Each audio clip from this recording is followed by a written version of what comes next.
Boa tarde a todos. Eu me chamo Kimberly Bianca da Silva Aleixo. Estou aqui com a minha colega de classe, Francisca dos Anjos Botelho, onde nós vamos abordar o tema proposto pela nossa faculdade, referente ao nosso oitavo seminário. Nós estamos cursando o oitavo período, o curso de Pedagogia. Estamos finalizando o curso e o tema proposto pela nossa faculdade é a inclusão do surdo na sociedade contemporânea globalizada. Bom, para que nós possamos entender os dias atuais, as mediações, as lutas e conquistas do povo surdo, primeiramente nós vamos entender um pouquinho da parte histórica deles, tá? Em séculos passados, os surdos, o povo surdo, eles eram tratados marginalizadamente pela sociedade. Eles eram abandonados, eles eram sacrificados, até mesmo enfeitiçados e ditos como loucos. Eles foram ditos como loucos por muitos. E isso tudo era muito normalizado por conta da cultura, era a cultura da época deles, dessa época de séculos passados. Então, qualquer tipo de crueldade que era feita com eles era vista de forma normal, não era uma coisa agravante aos olhos da sociedade.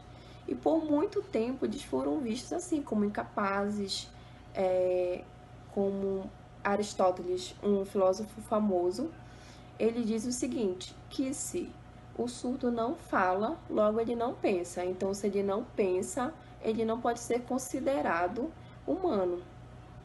É uma frase bem impactante nos dias de hoje, né?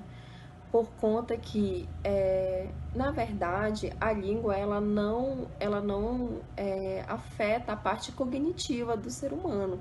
Então, eles nunca foram loucos, não são loucos. Eles têm como desenvolver, sim, um pensamento, até mesmo tem como desenvolver outros métodos para se comunicar e expressar. E a gente vai falar sobre isso com um outro filósofo que vem contrapor essa ideia, que é o Giacomo Cardomo, que é no século XVI. Ele vem falar o quê? Que a surdez não prejudica a aprendizagem. Os surdos podem aprender a se expressar e a escrever. Então, ele já vem com essa parte de inclusão, aí que começa a ter um outro olhar por essas pessoas, né, pelo povo surdo. É aí que a gente vai começar a entender como foi que eles, educacionalmente também, qual foi o papel mais importante da educação nessa parte. Bom, logo depois, no mesmo século XVI, o Pedro Possem Leon foi o que fundou a primeira escola para surdos na Espanha e desenvolveu os sinais metódicos, tá? Foi o Pedro Posson, que fundou na Espanha a primeira escola para surdos e desenvolveu alguns métodos de sinais. Bom, agora trazendo um pouco mais para a nossa realidade, a gente vai falar aqui no Brasil. No Brasil, a primeira instituição para surdos foi fundada no Rio de Janeiro em 1857, pelo Frances Huet. Tá? Ele veio a convite de Dom Pedro II, porque Dom Pedro tinha um neto surdo. Então, ele queria também uma educação diferente para o seu neto, que é o INES, Instituto Nacional de Educação para Surdos. Ele até hoje funciona no Rio de Janeiro e foi de suma importância para o povo surdo. Tá? Em 1994, a gente teve essa conquista, que é uma conquista bem recente, pois não faz muito tempo, né? Em 94, foi criada a Libras, que aí começa também a grande parte de inclusão, né? A Libras, ela é a língua brasileira de sinais. Ela foi criada em 1994, tá? E daí o surdo já começa a ganhar o seu espaço, ele já começa a ter uma atenção maior. E aí, dia 24 de abril de 2002, desculpe, através da lei, uma das leis mais importantes, uma das conquistas mais importantes do povo surdo, foi a lei de 10.436, que é onde foi decretada a língua oficial dos surdos, que é a Libras. Ou seja, Libras ela é a segunda língua oficial do Brasil. Todos nós deveríamos ter a obrigação de saber falar em Libras. Dia 24 de abril foi quando ela foi decretada mesmo e oficializada, tá? Em 2005, uma outra vitória assim de suma importância educacionalmente para os surdos foi inserida, que a Libras foi inserida como disciplina obrigatória curricular na formação de professores. Ou seja, ela é obrigatória hoje na formação dos profissionais. Porque se a gente pensar bem, não adianta somente eu oficializar uma língua e não a incluir.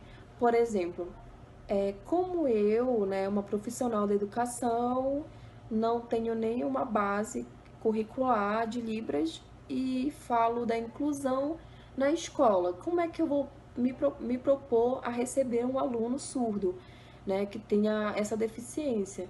Então, não somente ela veio para somar mais uma conquista, né, do povo surdo, mas também para dar ênfase nessa parte de inclusão, porque na verdade não basta só a gente ter as leis, a gente tem que cumpri-las, e para enfatizar elas, para que elas tenham a importância real, falar da inclusão é a gente fazer isso, colocá-los, né, incluí-los de forma obrigatória, nem que seja de forma obrigatória.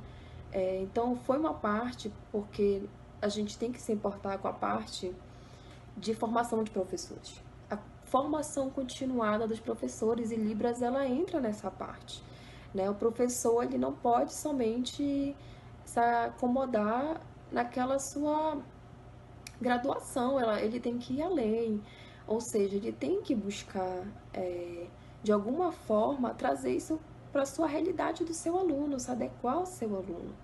E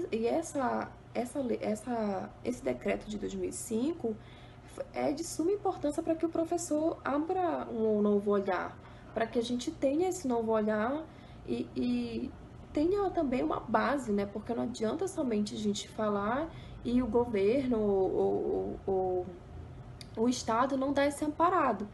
Então, essa parte de continuação dos professores, né, da formação continuada, foi de suma importância também para que os professores possam ter, né, esse embasamento, essa parte mais teórica e prática, para colocá-la em prática com os seus alunos, para que ele esteja um pouco mais preparado para receber esse aluno, né?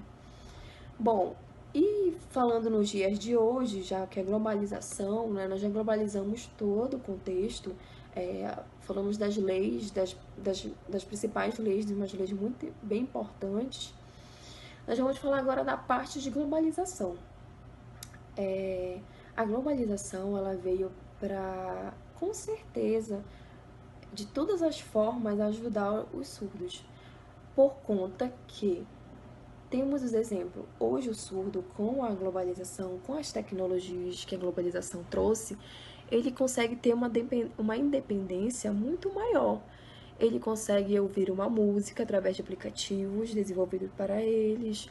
Eles conseguem também, eles vão ter a oportunidade de se locomover. Por exemplo, o surdo, ele tem capacidade hoje em dia de pedir um Uber, ele tem como pedir uma pizza, ele tem como, enfim, comprar, conversar, falar, se desenvolver através de mensagens de texto. Então, a globalização para os surdos, ela foi de suma importância. Fora que, hoje em dia, a gente está vivendo esse momento, né? Um momento muito crítico para todos, eu creio, que foi o Covid-19, que é o coronavírus. E por estarmos nessa pandemia, eu e minha colega percebemos que uma coisa bem atual é as lives. As lives estão sendo feitas por vários artistas, né? Toda semana, quase todos os dias, tem lives diferentes de artistas diferentes. Bastou um artista com um olhar, com a sensibilidade de colocar um intérprete na sua live que todos os outros colocaram. E isso é globalizar, isso é incluir. Então, essa parte de tecnológica, de globalização, é de suma importância para os nossos surdos, para os nossos deficientes auditivos. E trazendo para os dias de hoje, isso foi uma coisa assim que a gente refletiu muito. A importância, né? Eles podem assistir todo o show igualmente a nós, por conta que tem como, ele tá acessível a eles. Então, a gente sempre se perguntar, a gente sempre ter esse outro olhar, é de uma importância para eles, é de uma independência muito grande, que para nós pode não significar nada, mas para eles pode significar tudo. E para encerrar o nosso vídeo, eu vou ler uma frase do Sasaki, que ele fala em 1992, que é sobre a inclusão. A inclusão inaugura. A inclusão é a celebração das diferenças, o direito de pertencer, a valorização da diversidade humana, a solidariedade humanitária, a cidadania com quantidade de vida. Sasaki, 1992. A inclusão, ela é de suma importância para todos nós. Então, vamos ficando por aqui. Agradeço primeiramente a Deus por nos ter concedido esse conhecimento